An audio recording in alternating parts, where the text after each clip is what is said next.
Para todos y todas, buen día. El propósito de este video es resolver las dudas y darle explicación al desarrollo de los dos talleres bajo la metodología Trabaja en Casa. Los dos talleres estuvieron enmarcados en comprender qué es la violencia política y en comprender el ejercicio de las libertades individuales que frenaran un poco lo que es la discriminación para fortalecer de esta manera la democracia. Entonces he desarrollado ocho conclusiones con las que espero resolver las dudas, con las que espero responder a los cinco interrogantes que plantearon los dos talleres. ¿Cuáles fueron esos cinco interrogantes? Por un lado, ¿qué es la violencia política? Eh, ¿Cuáles son sus causas? ¿Quiénes son los responsables? ¿Cómo se manifiesta? Y por el otro, cómo es el ejercicio de la libertad individual y colectiva, cuáles son esos derechos, derechos de pensamiento, derechos a el libre desarrollo de la personalidad, a la asociación, al, al, derecho al culto, a la creencia religiosa, derecho a la diversidad sexual. Entonces voy a desarrollar las 8 conclusiones con las que espero ustedes en casa logren resolver sus dudas. Les pido por favor que tomen apuntes, les pido que si es necesario pausen el video para recoger y hacer mejor síntesis de la información que voy a retroalimentar en este video.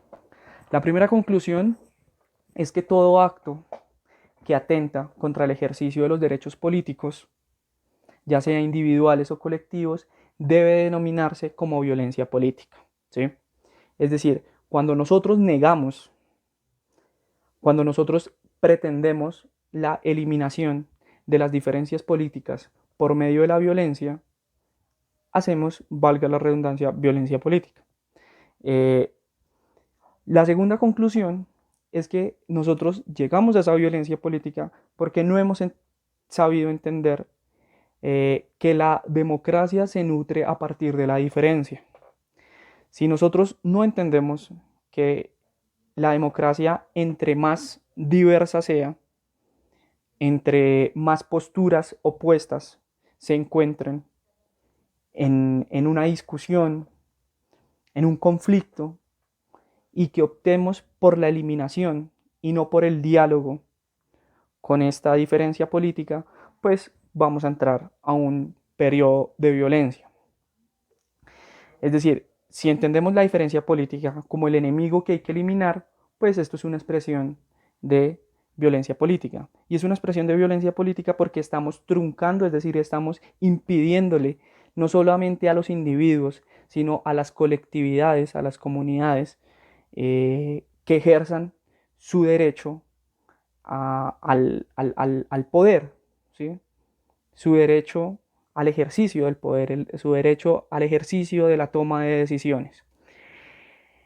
La tercera conclusión es que la violencia política no es un fin, es un medio.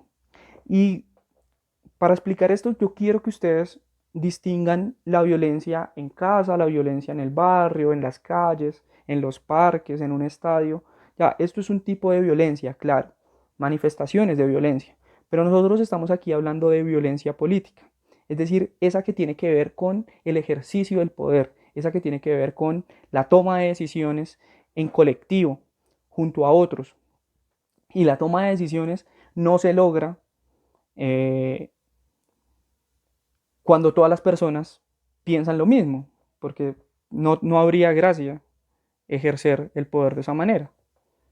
Es cuando nosotros encontramos opiniones y posturas, puntos de vista diferentes, en donde el ejercicio del poder se vuelve interesante, en donde entra allí la democracia a jugar un papel determinante, porque intenta solucionar, intenta llegar a un punto en común, a un acuerdo para solucionar un conflicto. Entonces, la violencia como un medio, no como un fin, se ejerce no solamente desde abajo hacia arriba, sino también desde arriba hacia abajo. ¿Cómo así de abajo hacia arriba? ¿Cómo así de arriba hacia abajo? Pues entendamos arriba como quien concentra el poder, quien lo ejerce. Cuando nosotros cerca a la institución vemos que los estudiantes salen a manifestarse, exigiendo sus derechos, exigiendo una mejora en el sistema educativo, pues primero que todo, manifestarse es un derecho consagrado en la Constitución, es decir, salir a protestar es un derecho. Pero si se ejerce la violencia, es decir, si salen con actos vandálicos, como se conoce, pues tendríamos ahí que decir que esta violencia política se ejerce de abajo hacia arriba, es decir, de los que no tienen poder contra los que sí lo tienen, pero los que tienen poder también lo ejercen contra los que no lo tienen. Es decir, el gobierno, el Estado, también utiliza la violencia. ¿Y cómo la utiliza? Bueno, por medio del Escuadrón Móvil Antidisturbios SMAT. Este es un ejemplo de cómo la violencia política es un medio para alcanzar un objetivo político. El objetivo político de los estudiantes es reclamar mejoras en su sistema de educación. El objetivo político del Estado, aunque suene gracioso, es no reconocerles lo que ellos están pidiendo. ¿Cómo se reconoce? Bueno, si se sentaran a dialogar y de la forma más democrática entendieran que son dos posturas distintas, pero están dialogando. Esto lo digo porque encontré, revisando sus trabajos, que ustedes decían, no, la causa de la violencia es que la gente sale a protestar, no, la causa de la violencia es que el gobierno mata a los líderes sociales, no, la causa de la violencia es las guerrillas. Bueno, no, la causa de la violencia política no es ni unos ni otros. No se permite en este análisis que ustedes digan quiénes son buenos y quiénes son malos. Porque aquí tenemos que reconocer cuál es el problema. Y el problema es que nuestro sistema democrático, es decir, esta es la cuarta conclusión, nuestro sistema democrático es un sistema democrático débil. ¿Cómo así débil? Es decir, es un sistema democrático que excluye a la diferencia. Si nuestro sistema democrático cree que las diferencias políticas son los enemigos que hay que combatir, pues difícilmente nuestro sistema democrático los va a llamar para construir con ellos normas, para construir con ellos leyes, para construir con ellos poder. Es decir, tenemos una democracia, un sistema democrático muy cerrado que deja por fuera a sectores políticos diferentes a quienes ejercen el poder. Esto que genera lastimosamente y lamentablemente más violencia, porque este grupo amplio de sectores políticos quieren hacer parte de este sistema de gobierno, un sistema de gobierno que los excluye, los aleja, y eso va a generar violencia, no solamente de ellos que lo quieren alejar, sino de ellos que quieren hacer parte de este sistema democrático. ¿Por qué va a generar violencia? Porque la violencia es un medio, y esto es fundamental que lo tengan en cuenta. Yo varias veces les he dicho que no podemos decir que la violencia es buena o es mala, simplemente es un medio. Y como es un medio, la quinta conclusión es que no solamente el Estado es responsable, sino también la sociedad en general, los grupos armados ilegales, llámense guerrillas, paramilitares, pero también la sociedad en conjunto, porque no logramos establecer un sistema democrático amplio, vinculante, participativo, incluyente. Como no tenemos ese sistema democrático, encontramos el asesinato a líderes sociales, encontramos el asesinato a periodistas, a políticos, y en la serie que estamos viendo en The Society encontramos que, por ejemplo, asesinaron a Cassandra. Este es el mejor ejemplo de violencia política, porque quienes estaban por fuera del ejercicio del poder creyeron que por medio del asesinato a un líder iban a poder acceder al poder, y la violencia en sí no resuelve nada, sino que es un medio para alcanzar esos objetivos políticos. Y es un medio porque recuerden que la causa de la violencia no es el conflicto.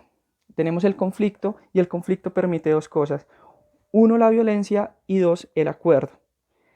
Lo que vemos es que la violencia se nutre de que hay un sistema democrático poco participativo para generar este tipo de asesinatos. Es decir, cómo se manifiesta la violencia política por medio del asesinato, por medio de la intimidación, por medio de la tortura, el secuestro, por medio de la desaparición a líderes y demás. Esto, digamos que hace parte lastimosamente de nuestra historia política en el país. La séptima conclusión es que la democracia tiene que garantizar el ejercicio de todos los derechos. Si una democracia es incluyente y es diversa, pues vamos a encontrar que el ejercicio de esos derechos individuales y colectivos, derechos de libertad, como el derecho de pensamiento, el derecho de culto, el derecho a la diversidad sexual, el derecho al asociamiento, pues va a generar un sistema y un ambiente mucho más amplio de toma de decisiones y va a garantizar que las libertades individuales se cumplan de acuerdo a la ley y a las normas. Pero si eso no es así, si nuestro sistema democrático es excluyente, pues nosotros vamos a generar un ambiente, una cultura de discriminación que lastimosamente nos van a llevar a la violencia. Es decir, tenemos dos caminos, el excluir y la violencia o la inclusión y el acuerdo. No solamente la política es votar, no solamente la política es tomar decisiones, la política también es nuestras libertades individuales y colectivas. Y cuando estas no se cumplen, allí tenemos que encontrar los mejores caminos para resolver este conflicto.